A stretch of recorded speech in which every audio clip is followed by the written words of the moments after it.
This is the 1,000 subscriber special edition of the show with Ron.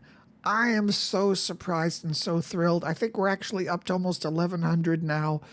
It's been a long, long road. I've been doing it in this format, working away with looking at the headlines that are being presented to us on the net and some stuff about literature and writing. I've been doing that for 8 months, and it's true what they say.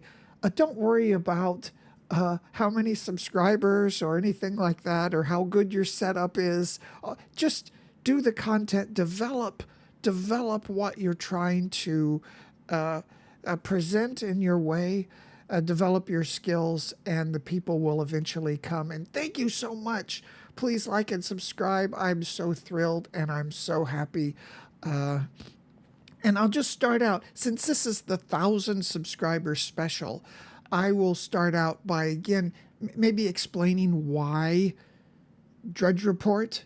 You know, Drudge Report is this, historically been this right-wing or right-leaning, it's always been derided as such, compilation of news headlines. And it's grown important since the early days of the internet in the late 1990s because it proved that a stupid, lowly website can challenge the bricks and mortar physical newspapers.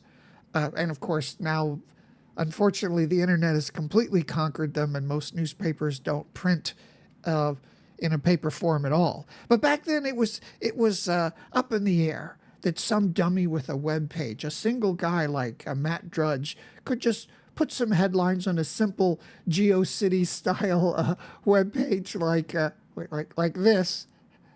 It's still just one page of a guy with some links. I mean, if you're old enough to the 90s, you remember what this was like.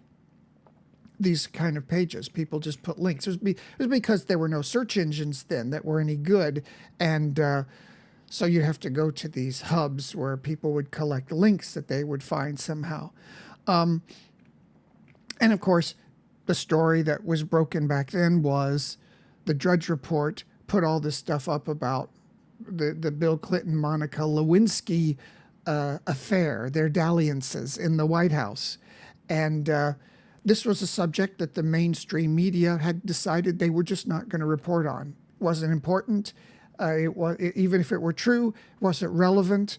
That's how it was. People believed that up until about 2016, and now we have Me Too movement. Now it's the most important thing in the world. But back then, they just said, this is just right-wingers being uptight and trying to press our false morals on us.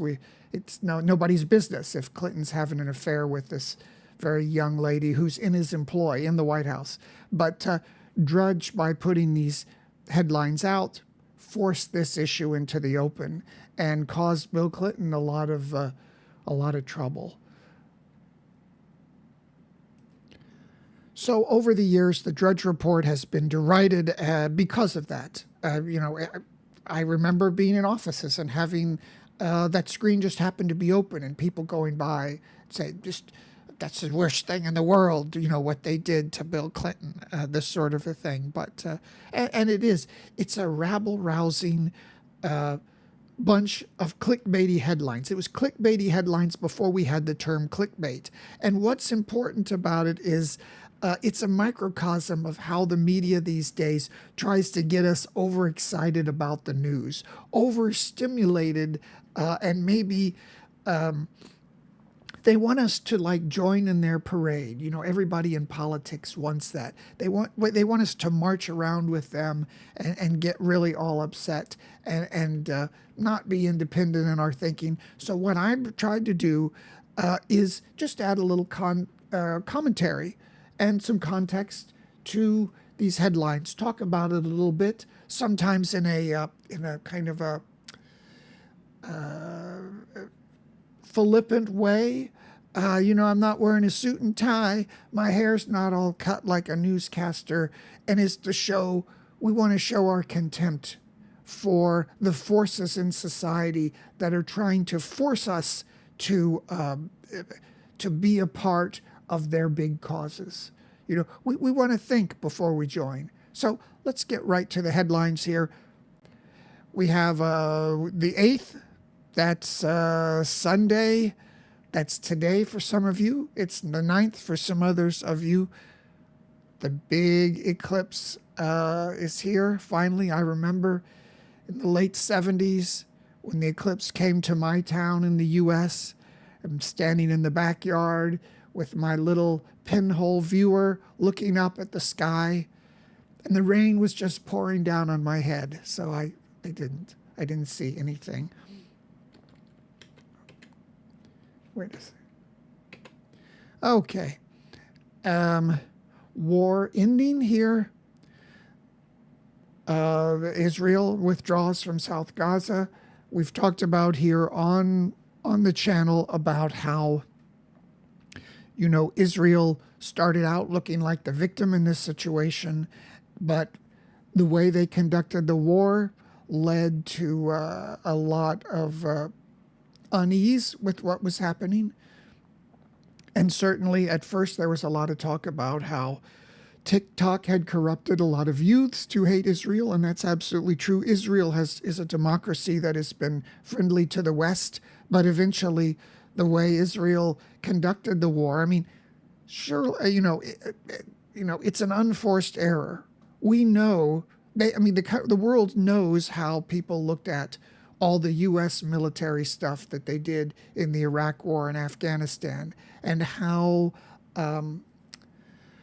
sensitive and how the media wants to play up any kind of perceived brutality of these forces. Remember, war is bad. We heard that all during the George W. Bush administration. He's a war criminal. It's terrible when people wage wars.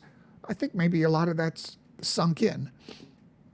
Didn't sink into the next administration because Obama was elected on that sort of feeling, and he invaded Libya right away in even a more disastrous war. Here we have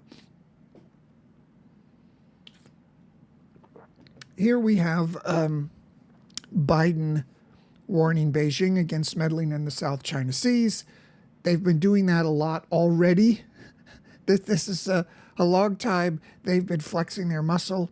China is a country that is sort of, it's a huge world. It's its own planet in a way.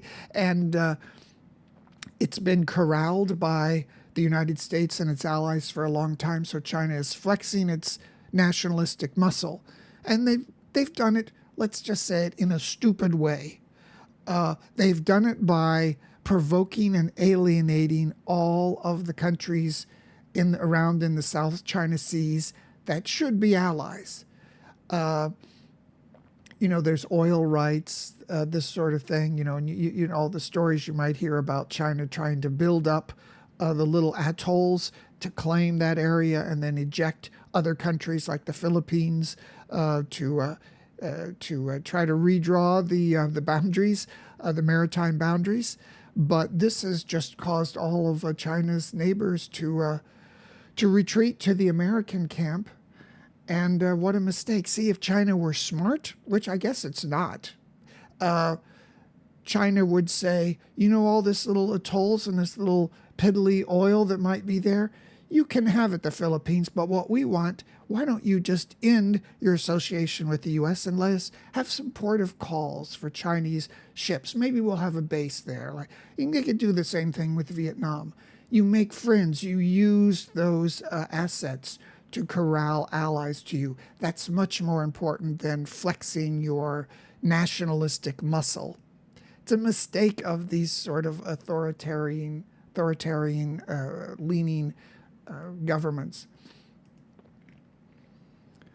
And another thing, China using AI-powered social media accounts to influence U.S. elections.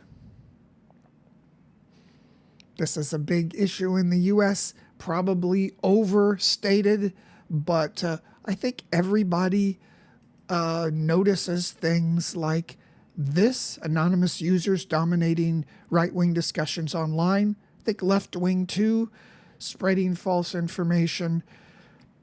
This is all part of that dead internet theory that is saying that even before this, the last couple of years of AI euphoria that bots have been creating lots of the information that's online.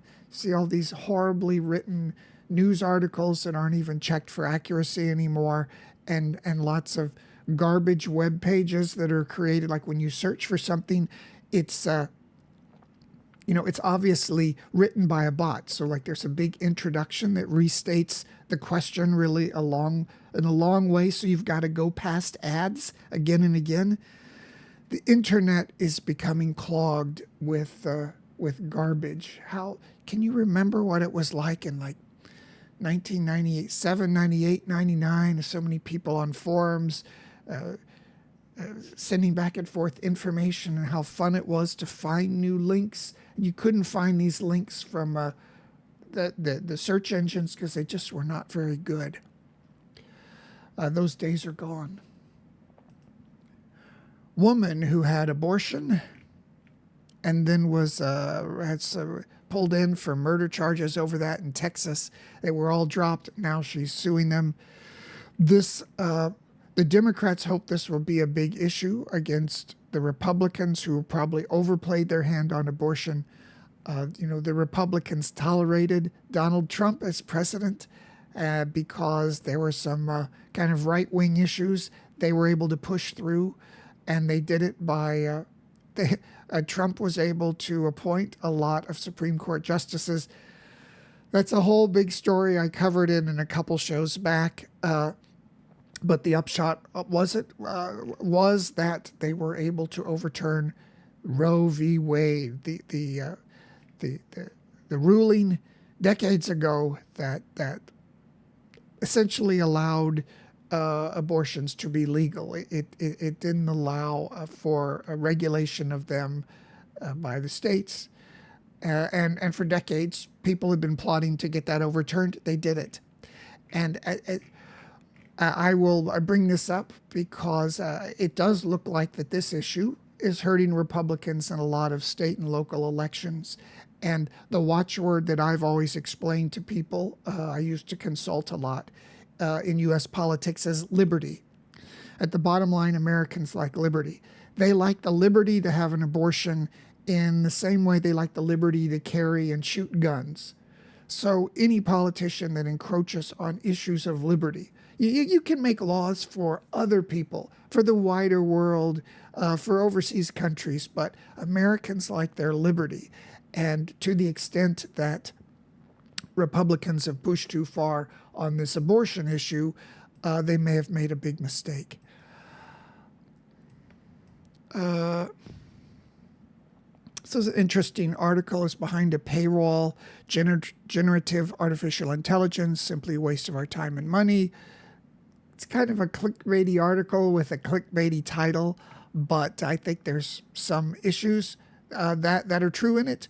We have the idea that when these new technologies come out, whatever they are, they suck up all the media attention and all the venture capital money, and eventually it falls down to earth when we find out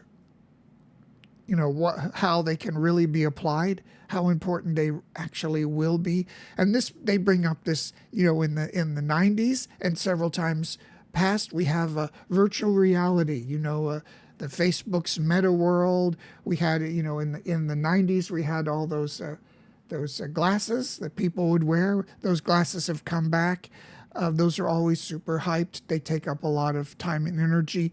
And this talks about how AI just generates garbage to no end, essentially. Here's another article, talking about should you implement it? Understanding the cost over time, this sort of thing.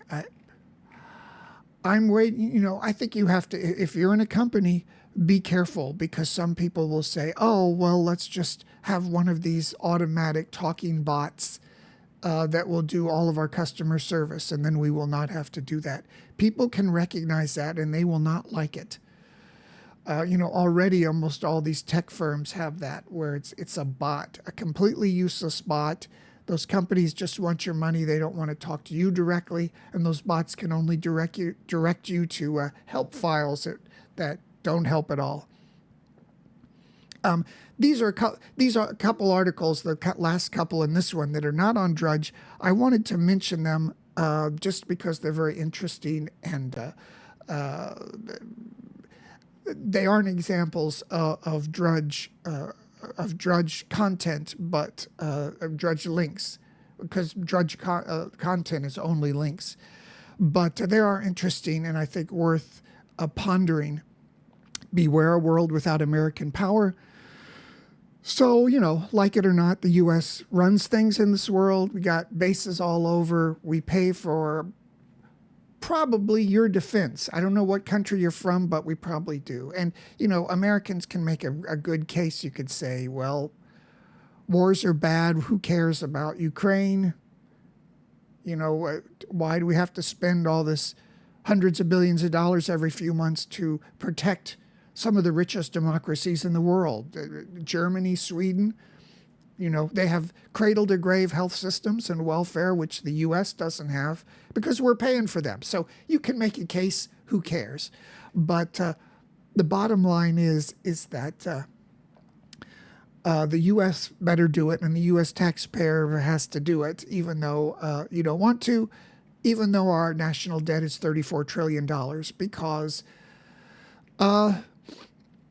the world would become chaotic otherwise. And we see that even now, just with the threat of Trump becoming president again and the disengagement that the Republican Party has.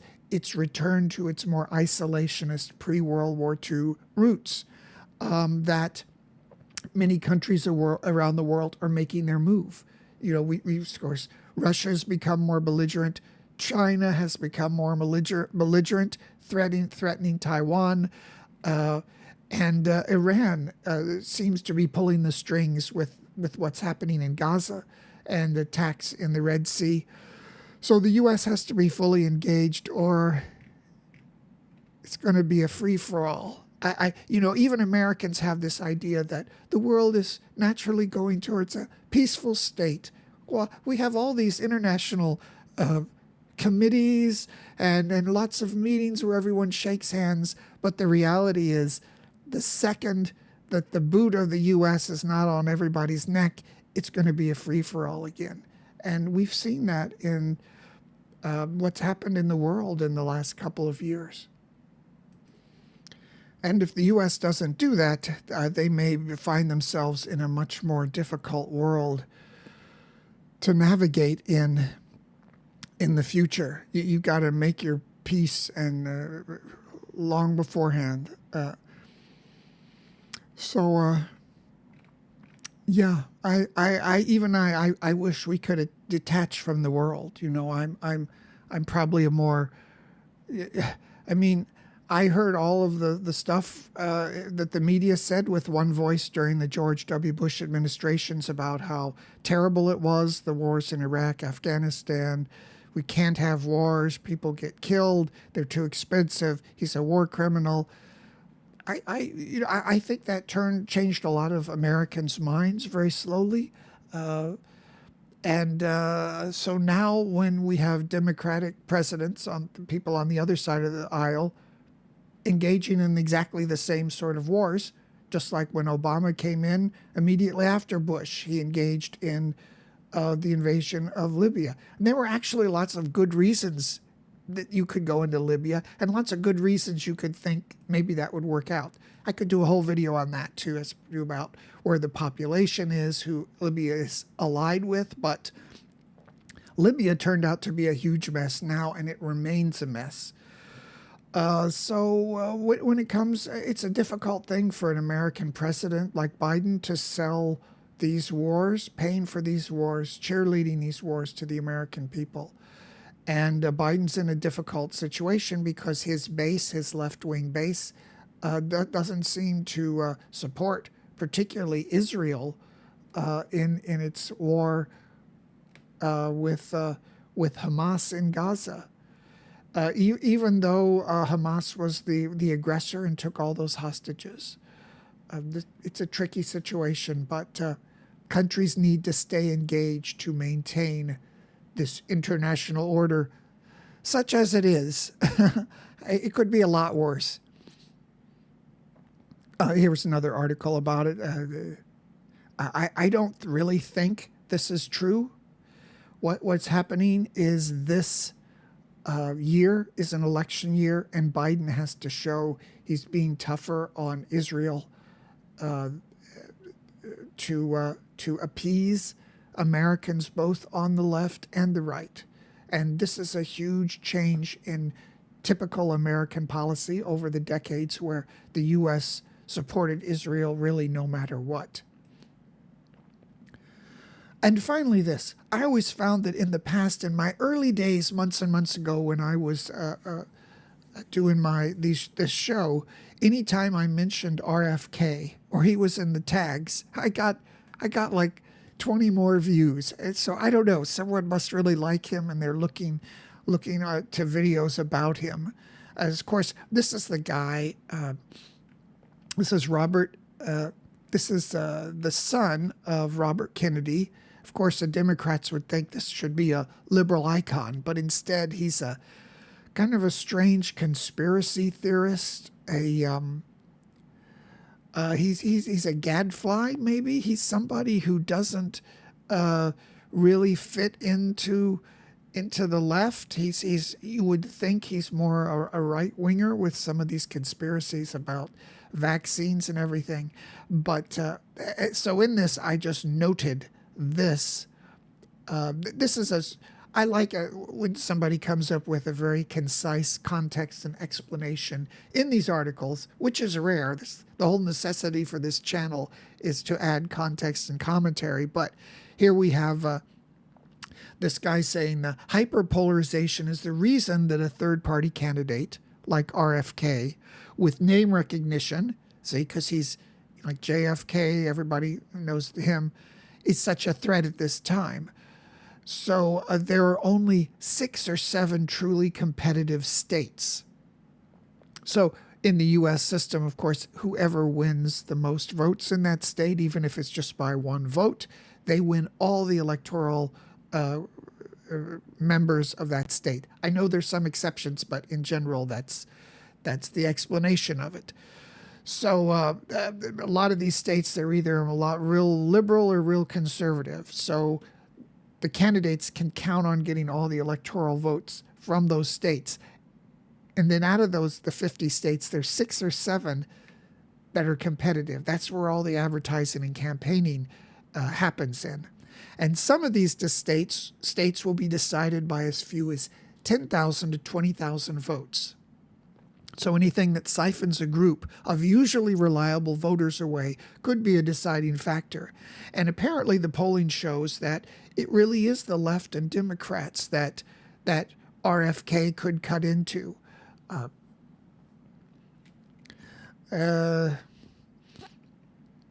it was thought at other times that because he was a kind of a vaccine conspiracy theorist, that he might appeal to Trump supporters and hurt Trump. But apparently he's could be a threat to the Democrats. And in here, I think it mentions, Democrats have learned to fear long-shot outsiders after George W. Bush and Donald Trump won tight elections in 2000 and 2016, buoyed by Green Party candidates leeching votes from Al Gore and Hillary Clinton. And I know there are lots of people out there who support these alternate candidates who've made long YouTube videos and will go to the mat to say, we have the numbers to show that our candidates didn't cause the electoral disaster. I suppose that's all you could do in these cases, but they certainly were blamed for throwing a tight election to the other side. And finally, here we have Diddy.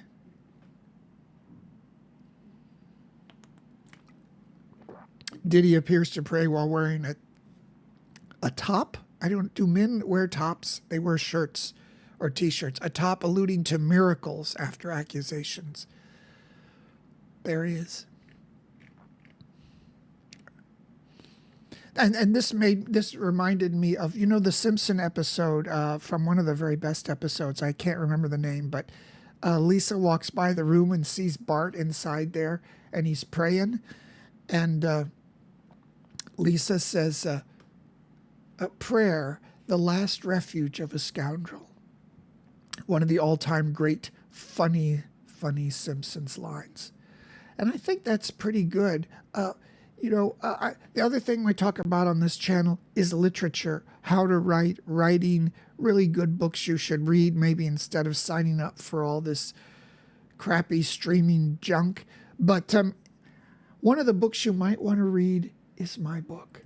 Disillusioned by the promises of the modern world, young people make their way to Bangkok and then on to the furthest places they can find. There are still unknown places. And I just heard my book is now available at Kinokuniya branches at M Quarter, Central World, and Siam Paragon. I really wanted them to carry it, and it's in literature, which is cool, so this is another dream come true for me. Read it and let me know what you think, please. Thanks. I'm here. So that's my book. It does feed into some of the disillusionment that maybe we feel with the promises of the world, as I mentioned, and about going away from the world, trying to keep it in context and perspective, and while maybe at the same time understanding we really can never understand it. And that is the part of the mystery, not only of the world, but of our lives. So please like and subscribe. This is the 1,000 subscriber special. Thank you so much.